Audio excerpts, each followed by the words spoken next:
Hi, everyone. Welcome again to one more edition of the International Wheat Genomics Consortium webinar series. Today, I have the pleasure to have Dr. Sofia Marques as our invited speaker. But before I introduce her, I have a couple of announcements, very quick. So the first thing is that if you have any questions, please feel free to enter them in the Q&A box at the bottom of your screen. You should have a little question mark there. Enter your question at any point in the presentation, and then I will read them out loud at the end of Dr. Hill's presentation. So another reminder is that this webinar is being recorded. It's going to be available, or this webinar and all previous ones are already available in the IWGC website as well as on YouTube. So if you go to the IWGC website, you'll be able to find the links there. And the final reminder is that our next webinar will be on September 26th with Dr. Leonardo Gonzalez from the Canadian Food Inspection Agency, talking about the development of innovative diagnostic tools for species identification. Okay, so Dr. Sofia Marques obtained an agronomy degree and a master's degree in plant science from the University of Republic of Uruguay, and recently a PhD from Colorado State University, working under Dr. Todd Gaines' group. Her background includes hands-on experience in cattle farming and seed production, as well as research on herbicide resistance in Italian ryegrass, Lolium multiflorum.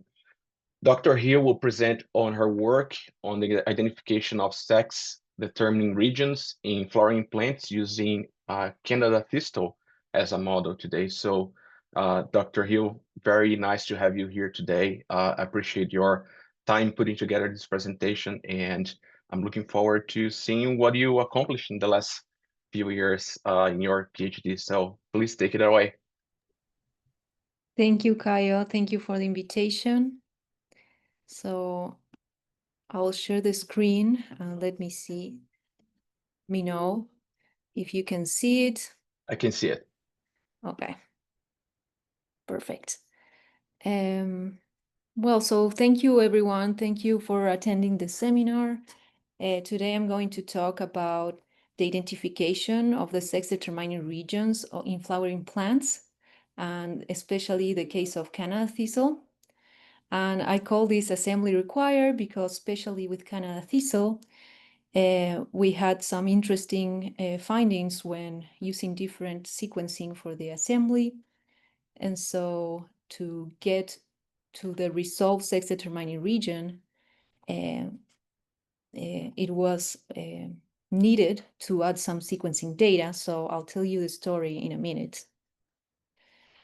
So I'll talk about the de novo genome assemblies, the pipeline of the IWGC.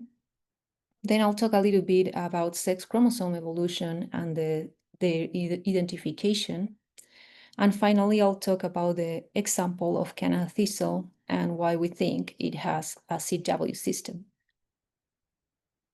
So to start with the novel genome assemblies, they are often compared as solving a puzzle without any guide image, so that the difficulty of this assembly depends on the size of the pieces of the puzzle, of course, the puzzle size overall, and then how similar are those pieces between each other. And so the same happened when we assemble genomes, where we send to sequence the DNA, and for sequencing, the DNA is cut in pieces, and depending on the technology, how long those pieces are that are called reads, and how easy the assembly is. And then depending on the different species, we can have different levels of repetitive elements, and of course, different levels of heterozygosity and ploidy that would also affect how easy an assembly is. And why we do need assemblies, we need reference genomes to do species-specific genome genomic analysis, so we need species-specific genome architectures. And also, more and more, we know that non-coding regions are important in many weedy traits. So we need good reference genomes to characterize the genetic basis of those. So the IWGC approach, it's a combination of different sequencing technologies, and all the sequencing is done by Corteva at Johnston in Iowa. And the base pipeline uses 3 different sequencing technologies. We have PacBio Hi-Fi that yields reads of 15 kbs. And it's based on putting these adapters at the end of the DNA fragments and converting that into circular molecules of DNA, which will be passing several times through the polymerase. And so of the same fragment, you will have many passes of sequencing, and this is called circular consensus sequencing. And so by having many times the same read sequence, it can correct the errors of the sequencing and give us a consensus read sequence. Then we have bionano optical maps. The bionano optical maps are actually physical data of specific motifs, but they are not giving us nucleotide resolve data, but they span very long regions, so an average of 300 kbs. And this is very helpful for scaffolding the contigs. And then also what it's done is to do high-C sequencing that it's based on the fact that the library preparation is done by cross-linking DNA and then digesting with a specific enzyme. And then after that, the ends of those regions are marked with biotin and ligated. And so then we can pull down those DNA fragments that are now chimeric. And then by using Illumina, we do pair-end read sequencing. But in that case, the reads are not from the same region, but they are from regions that are far apart, but connected probably. And so the more reads you have with evidencing that 2 regions are connected, the more probability that's the case, and that's how we do the final scaffolding. So the pipeline actually, it starts with the high-C reads and the PacBio Hi-Fi reads. And with that, we use Hi-Fi Assam to get the primary assembly of the genomes. And if the species we're working with is heterozygous, it will yield phase assemblies.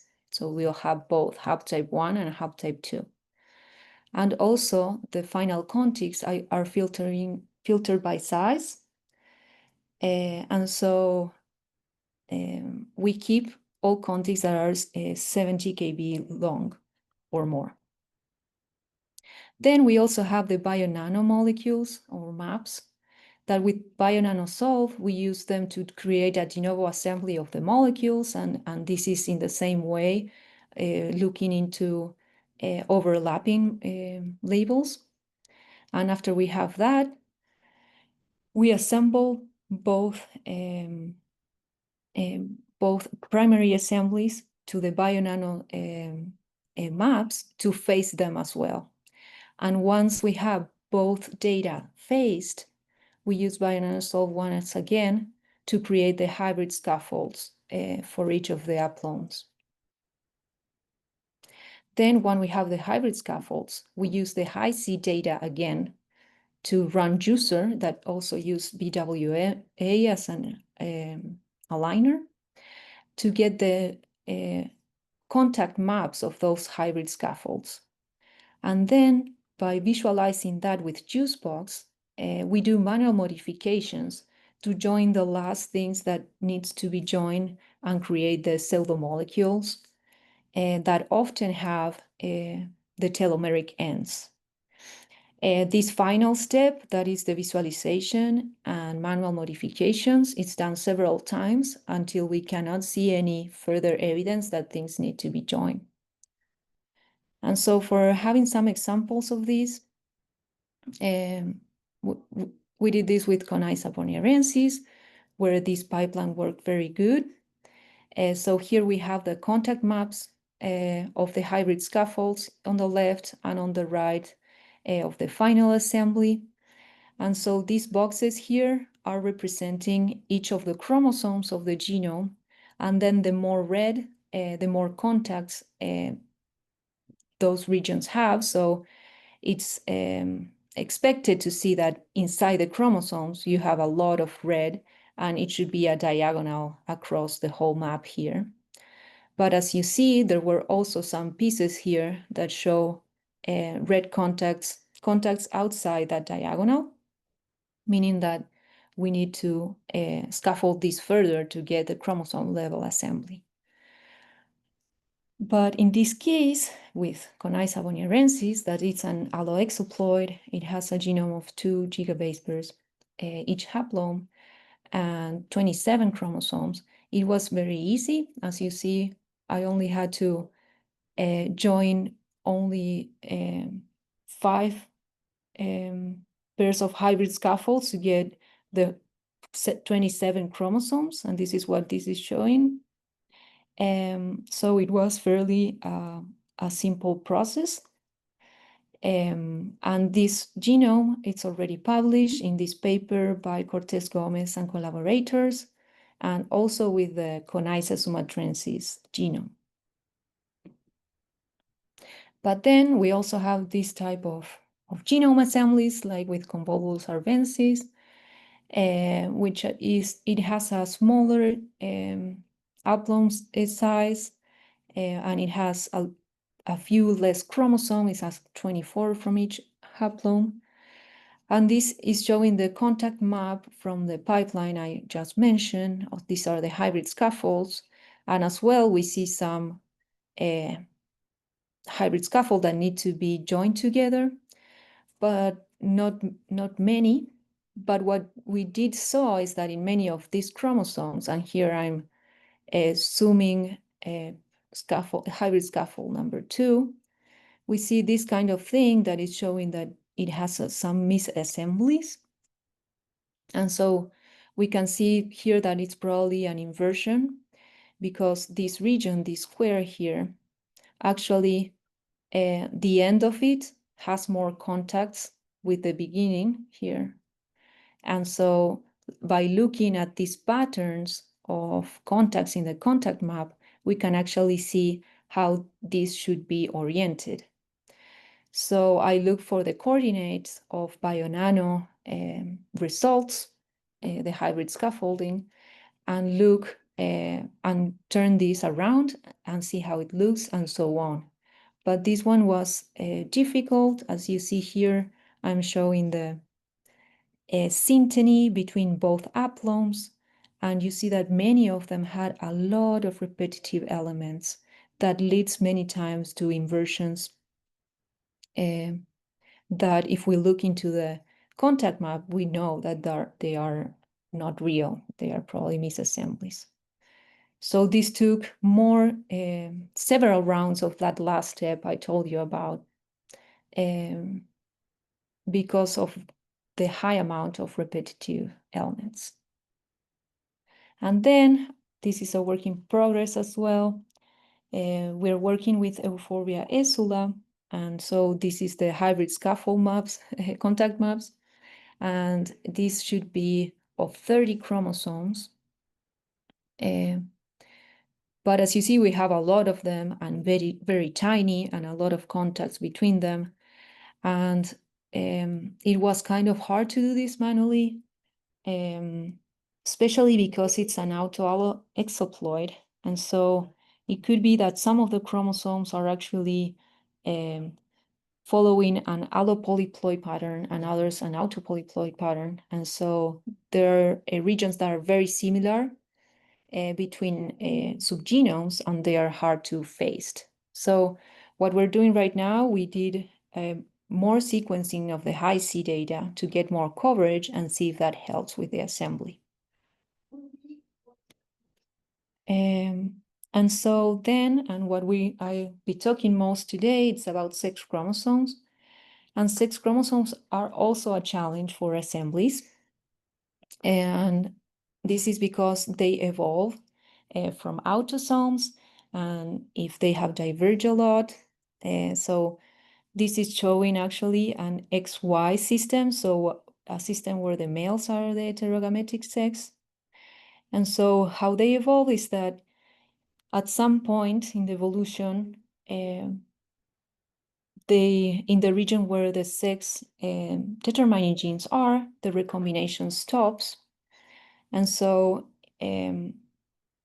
then many processes can happen. So we can have in the X chromosome accumulation of repetitive elements, accumulation of mutation that leads to pseudogenes, and also some gene recruitment related to sex development function.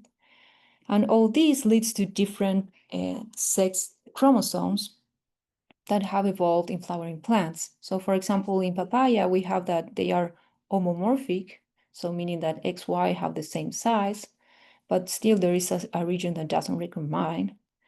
But then, for example, in Silene latifolia, we have a huge Y chromosome because of the repetitive element accumulation.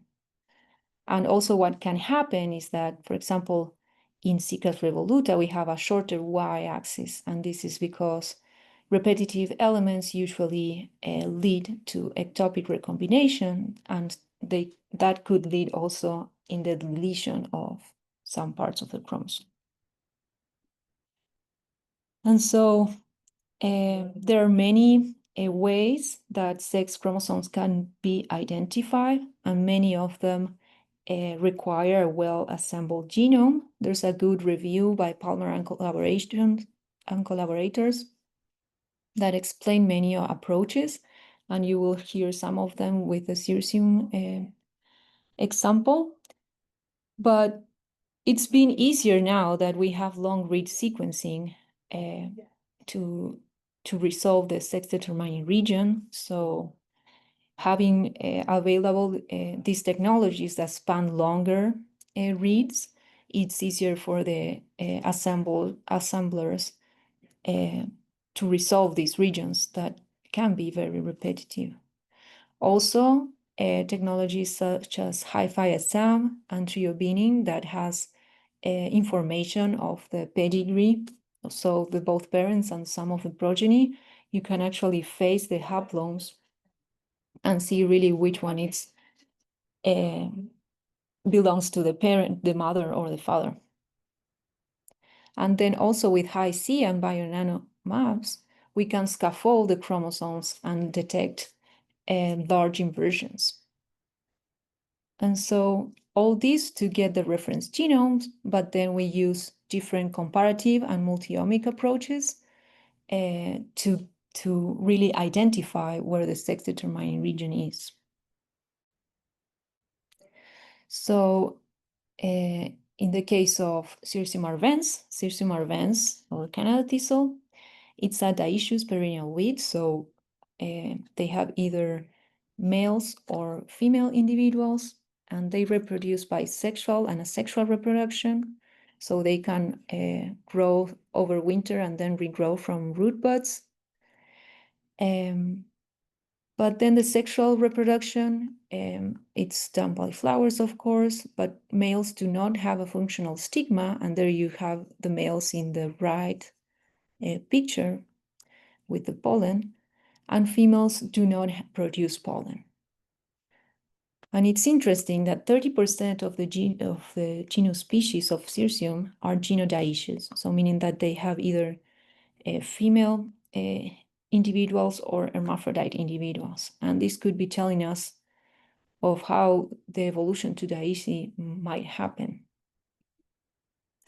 So the objectives of this work was to build the first reference genome of Cirsium arvense, and then propose a sex-determining system and sex-determining region and a possible sex-determining genes.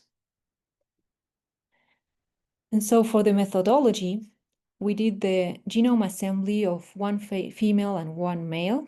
And for this, we use the same pipeline as I told you, and these were the coverage needed or yield for each of the sequencing. So an average of 70 or 68 for PacBio hi-fi reads, 70x for bio-nanomolecules, 31x for high-C reads. And then we also added the ultra-long read sequencing by Oxford Nanopore Technologies using a 60x coverage. And then once we have the reference genome, we did a k-mer analysis, comparing DNA k-mers gotten from 8 females and 8 males, which were sequenced by Illumina technology as per end reads. And then we did, once we identified the putative sex chromosome, we did a relative coverage analysis. We compared the synteny between them, and we characterized the transposable elements across them. Finally, we did a differentially gene expression analysis using RNA from 3 males and 3 females, and using 3 different tissue types. But first, before I tell you the results about the sex determination, I would like to talk about the story of the assembly of the Cirsium arvense. So with the first version, we kind of find the putative sex chromosome, but then when we check for gene synteny using GeneSpace, and I know this is small, but it's just the sex chromosome, the putative sex chromosomes, and both haplotypes, we have haplotype 2 in the top and haplotype 1 in the bottom. And we could see that gene synteny was lost at the beginning, and also in the first assembly there was a contig that wasn't being able to assign. And also, more interestingly, we had these 2 loss in homology in the both ends of haplotype 1, which is strange. And when we look into the synteny, but in this time the sequence synteny, we also saw that both ends of haplotype 1 had hits in the same site from haplotype 2. And so when we check for synteny to itself of haplotype 1, we could see that both ends were actually the same thing and were homologous to each other. So to check for misassemblies, here what I did, and this is kind of confusing, but bear with me. We have here, instead of chromosomes, I plot the contact map only with the contigs that were used to do these assemblies. And I plot them together to see if there was any cross-talking between them. And so here we have the contigs that belong to haplotype 2, and then the contigs that belong to haplotype 1, and this contig that was unassigned, but was part of haplotype 2. And so I could see this line that are kind of faint, but this means that probably this region and this region are homologous. And then what it was very interesting is that this contig that is placed in haplotype 1, it looks like it has actually more contacts with a contig of haplotype 2 than any of the contigs of haplotype 1.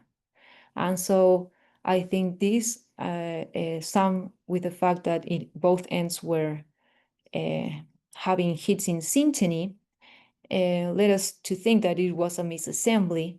But instead of doing manually changes, we decided to do on sequencing to be sure that the reference was correct. And so for this, we did Oxford Nanopore. We use Oxford Nanopore technologies. And so this, it's based on sequencing by measuring the current intensity differences that happen when a molecule of DNA goes through a nanopore protein. And so the differences in current intensity are associated to different nucleotides, and that's how it's sequenced. But the good thing about this is that the read length that they yield, it's larger. So in our case, we got an average read length of 25 kbs and a maximum read length of 1.5 megabases. And this actually helped to resolve the putative sex chromosome.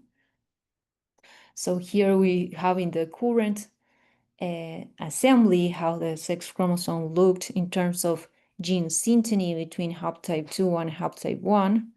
And you'll know about this gap in homology in the following slides. Oops. And then the contact map for the chromosomes shows that they have a lot of repetitive regions, but they look better. And also this is representing how many hybrid scaffolds were needed to assemble the putative sex chromosome. And as you see, like in the male assembly for both haplotypes, we have for haplotype 1, only one hybrid scaffold was needed, so I didn't join manually anything. And for haplotype 2, only one manual join was needed. And then for the female, both of them were yielded by one hybrid scaffold. And overall, in the whole genome, so here I'm showing both haplotypes and the length of each chromosome in the first version, and the different colors show how many hybrid scaffolds are there. And as you see, sorry, I need to drink some water. And as you see, many of them needed at least 3 hybrid scaffolds to get the whole chromosome. But then with using Oxford Nano technologies, it was very contiguous, and there were a few manual joinments that I needed to do. So going now through the results, we got, of course, because this is a highly heterozygous species, we've got 4 aplones here, and they were all very contiguous, having a scaffold N50 of around 72 to 76 megabase pairs. We also found that they were highly completed, so we have a genomic BUSCO score of 98, and that the 17 chromosomes were captured with some unassigned hybrid scaffold or contigs, but few of them. So what we did next was a K-mer analysis, and for this we used 55 million Illumina reads per sample, and using jellyfish we got the distinct 35 mers per sample. And then after filtering by frequency and comparing those distinct 35 mers between samples, we got the sex-specific 35 mers, and then we aligned those to the reference. So first of all, we saw that females had more sex-specific K-mers than males. And then when we aligned them to the reference, and here we only use the female assemblies, and we have the 17 chromosomes there. I don't know if you can see my pointer or not. We have the 17 chromosomes here, and we had haplotype 1 on the top and haplotype 2 in the bottom. And then the first 2 are showing female-specific coverage across the genome. And then the male-specific coverage are the other 2. And as you see here in chromosome 6 of a haplotype 2, we can see a huge peak of female-specific coverage. And so because of this, we say that this aligns to the CW system, with chromosome 6 as being the sex chromosome, and probably the sex-determining region is located between the 50 and 64 megabase position of haplotype 2. Then what we did is to characterize the putative sex chromosome. So what we did is a relative coverage analysis, and for this we used the ultra-long read sequencing from one female and one male. We aligned them to the reference, and we filtering by mapping quality. And then with with bed tools, we calculated the coverage in 10 kb windows. And then we calculated the relative coverage of male and females. And this is assuming that both chromosomes are diverge a lot, and so that there will be a difference in relative coverage across it. And so in a CW system, we would see that male to female coverage should be around 2 in the CIT linked region and should be around 0 in the W linked region. And so when we plot this as a heat map across chromosome 6, that is the putative sex chromosome, and where orange colors mean that relative coverage is around 2, and white means that they are closer to 0, we could see that for haplotype 1, there are some regions that are that turn orange, and then for the haplotype 2, there are some regions that are turning more into white, and so this still aligned to the CW system. Then we check for differentially expressed genes across chromosome 6. And so here we have for both female haplotypes 2 tracks. The first one shows the differentially expressed genes, meaning with the red scale, meaning overexpressed in females, and the blue scale overexpressed in males. And then we have the other track showing gene density across the chromosome. And so here we can see that right where the close where the female specific chimer aligned and where the coverage starts to drop a little bit to 0, we have a female overexpression here of genes, and also the gene density drops a little bit. And so this could be also referring as the W chromosome and the sex determination region where genes might be starting to degenerate. Then what he did is to check for synteny. And so here we see on the left a dot plot for haplotype 1 and haplotype 2. And here I'm only showing the last portion of the chromosome. And as you see, synteny is very lost in that region. And so we also see some insertions and, some haplotype specific regions. So the blue ones are haplotype 1 specific, and here the orange ones are haplotype 2 specific. And then when we look the same thing, but as links here between both haplones, and then the colors represent the length of the alignment. So here we have like the alignments higher than 50 kbs are in yellow, and then the light blue are the shorter alignments. And so in this portion, you can see that there are a lot of those light blue alignments, and also you can see that there's kind of a mess where there are probably indels, rearrangements, and inversions involved. But this synteny lost, it's at least 15 megabase per long. And then when we check for gene synteny, and this is done by looking for gene orthologs and then define those synteny blocks by gene space and then represent them. Here we can see in the dot plot, we have haplotype 2 in the x-axis and haplotype 1 in the y-axis. And also we see that gene synteny or gene homology is lost in that region where gene sequence synteny is lost. And then when we represent that as a riparian plot, adding a male assembly of chromosome 6, we see that the male is very similar to the female and very collinear, and then with the female haplotype 1, and then when comparing haplotype 1 and haplotype 2 of the females, we see that there are likely 2 inversions involved, and then that there are some homology gaps in between those.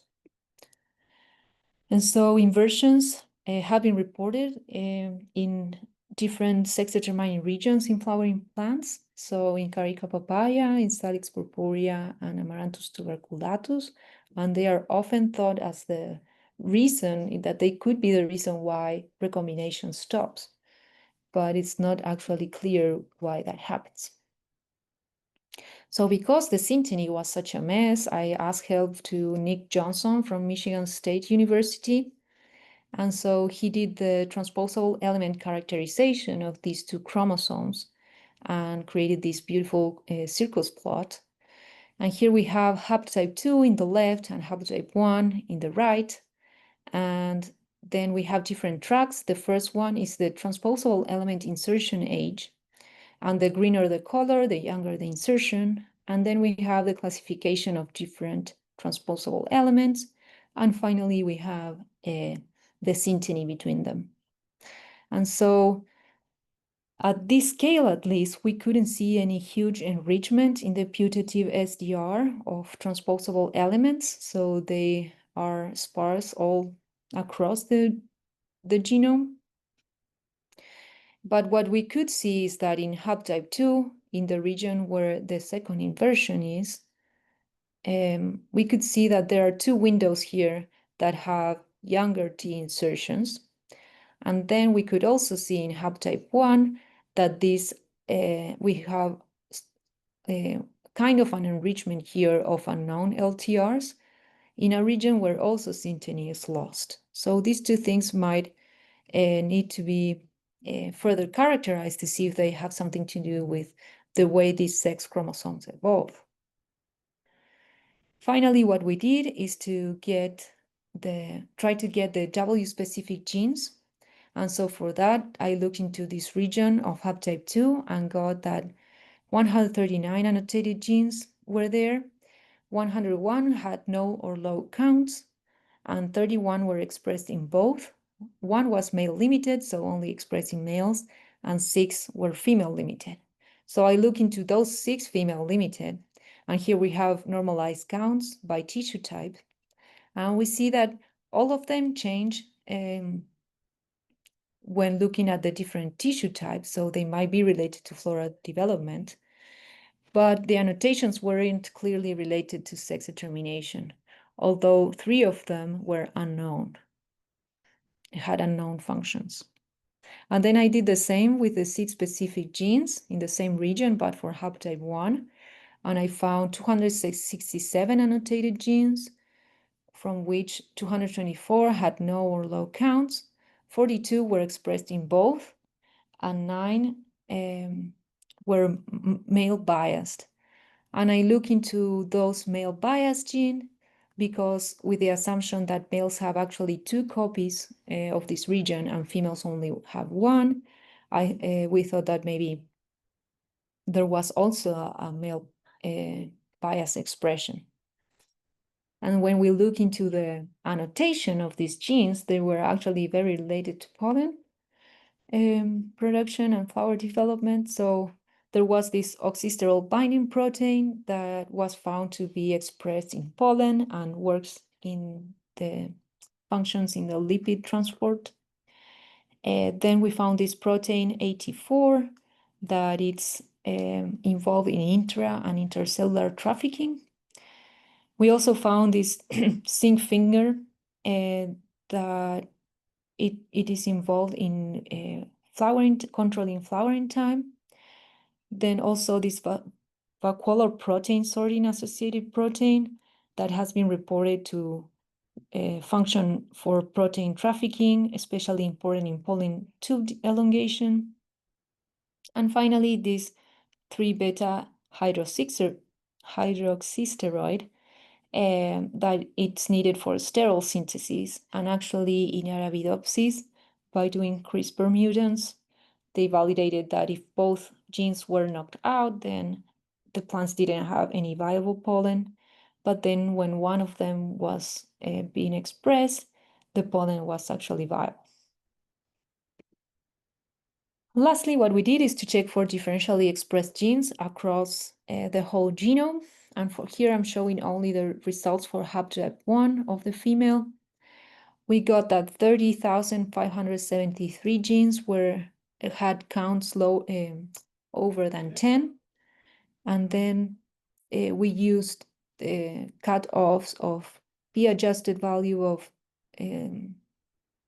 lower, so here there's a typo, sorry, than 0.05, and then log 2-fold change larger than 1. And so we see that males had 1,461 genes that were overexpressed, and females had 532 genes were overexpressed in females. And then when we looked at dissected by tissue type, we see that, of course, in flowers, there's a lot more of genes that are differentially expressed between sexes, but not many were found in the shoot meristem tissue. And also not many were found that were present or being expressed in all of the tissues. And especially, I wanted to look into those that were present in all tissues to look for things that were explaining more of a structural variation rather than a regulatory difference. And especially in HAP2, there were 18 differentially expressed genes in all tissue types, and 10 of them were actually in the chromosome 6. And lastly, what we did is to check for sex-limited expressed genes, so genes that were expressed only in one of the sexes. And so for the female expression, we found these 4 genes that were the ones that had larger counts. And there are the four of them located in chromosome 6. And again, these 2 unknown proteins appears, but also these transposase-like proteins appear as well, which again, not clearly related to determination of females. And then we have, for the male limited expression, we found these 3 genes that are very related to flower development and pollen development. But interestingly, none of the sex-limited, male-limited genes were in chromosome 6. So to finish with the conclusions, we got the first reference genome, Cirsium arvense, and it's a very good quality. We needed, for resolving the sex determination, the addition of ultra-long read sequencing. And also Bionano helped in this way, but I mean, in the new assembly, Bionano also did its part, but it wasn't enough to resolve the sex determining region. And then we proposed that Cirsium arvense has a CW system for sex determination with chromosome 6 as the sex chromosome, where W chromosome is 10 megabase per shorter. And then with the sex determining region being in the position 46 and 61. And then we could find a lot of male biased and limited expression reflecting pollen development processes, but actually we couldn't find any putative female determination genes. So that needs to be keep characterized. So with that, I want to thank the funding, of course, the IWGC, especially FFR. And then I would like to thank, of course, my advisor and my committee members that helped me and guide me through all this process. And of course, I want to thank Victor Laca and Kevin Fengler from Corteva that taught me a lot about genome assemblies. And then also Eric Patterson from MSU, Michigan State University, that helped me as well to guide me through this process. And also his lab is actually in charge of the annotation of all these genomes. And so for the Cirsium arvense specifically, these three people participated in the annotation because I needed to do it twice, and then also the mail and stuff. So I want to thank Luan Kuti, Jake Montgomery, and John Lemas for their work. And so I'm open to questions. Great. Thanks so much, Sophia. That's awesome. So please go ahead and put your questions on the Q&A box down. I do have a couple of questions for you to get started. Sounds like the nanopore data really helped with the assembly and fixing all the errors, right? Yes, it did. I'm actually no bioinformatician, so I don't know really actually what was the difference. But we know that the first assembly actually was misfacing actually those fragments of DNA. So I think the ultra long read sequencing helped to face it correctly. Probably they span longer in those repetitive areas, and so then when using a high C data, it helps to face it better. Yeah. And another question I have to you, how do you see using the regions now that we know are involved in sex determination, and there's a lot of talk about other species using that knowledge to control, forgetting about all the regulatory issues that we would eventually face by using some sort of gene drive to drive populations down. You see that as an option here too? Well, the thing is that with Cirsium arvense, it's also reproducing asexually as well. So although you could target like fertility genes and reduce the seed production, let's say, you still have that problem like in that site that probably needs other other management tools. But at least you are controlling the long distance dispersal, right? So yeah. Yeah, totally. Sounds good. Thank you. We have several questions here, so I'm gonna read the first one. Have you thought about doing poor C instead of high C?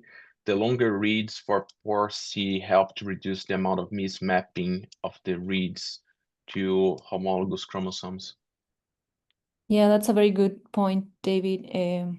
I don't think with any of the genomes we are thinking about this, but maybe actually for the euphorbia, if with this coverage is not enough, this addition of coverage of high seeds is enough, maybe that's a good idea. So yeah, thank you.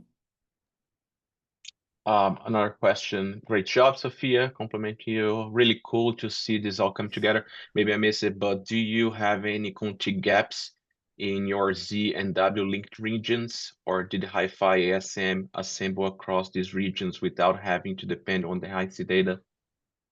That's a good question. Well, for it depends on the aplome actually, but for example, the W chromosome was only one contig using the ultra long sequencing data, but the other one was the C chromosome of the female was three contigs actually that Hi-Fi SM that the BioNano put together. So it depends on the aplome. One more question here. I wonder if the lack of female genes is due to the possibility that female development is the default and additional genes are needed for male-specific organs. Yeah, I thought about that, David, and I found it very interesting. It could be, it happens in poplar. But again, given that it comes through a dioecious probably pathway, I thought that it didn't align much with the genus, like different species. But actually, that's a very good hypothesis, and it's one of the ones that I created actually in the dissertation. So that maybe this is like popular when like there is a master regulator and then there's one default is sex, and that's why maybe you have a small RNA that it's actually silencing other genes. So, and that's why we cannot find a specific gene there. There are a couple more questions. Going back, do you think you could achieve the same result without the hi-fi data, just using the nanopore data? Did you I try to think, only use the nanopore data for the yeah, assembly? I haven't done that analysis, like doing it to see what happens. I think that probably yes, but with a very large coverage of the ultra long sequencing data. So they aren't, and we did. I mean, for the female, we have like 90 coverage and then 60 for the male. And so I think with that, probably you won't need the hi-fi data. Do you remember which type of flow cell was used? Because I think they have the R10.4 now that is much I more. have to check. I don't have it in the top of my head. I Sorry. think nowadays it reached like 99% Yeah, accuracy. accuracy. Mm-hmm. Yeah, the newer ones. Mm-hmm. There's one more question here. How central are MEDS box genes in regulating sex expression across dioecious species, including ZW systems and species without sex chromosomes like Garcinia indica? Wow, that's a very specific question. I actually don't know. I know that Matbox transcription factor are related to sex determination, especially that they are part of that ABC model of flowers. But no, I actually don't know about how central they are in the issue species, and especially in CW systems. Sorry. I do have one more, Sophia. Mm-hmm. So you identified several genes involved in that region. Maybe you said something and I might have missed, but do you know, do they overlap with other species with ZW sex determination as well? Are the Mm, genes in this species same as in others? I didn't do like a comparative genomics with other species. That's something I will probably add. Um, but no, I found some of them to be reported, but not like I didn't do a comparative genomics. Is that what you're asking? Yeah. Cool. There doesn't seem to be other questions. So thank you, Sophia, a lot for your time. I really appreciate it. I really enjoyed seeing lots of information, really good. So thank you so much for your time. Appreciate it. Well, thank you for the invitation. Have a good Yeah. day. Thank you, Yeah, you too. It everyone. was good to see you. Yeah, you Bye, too. everyone. See you next time on September 26th. Bye.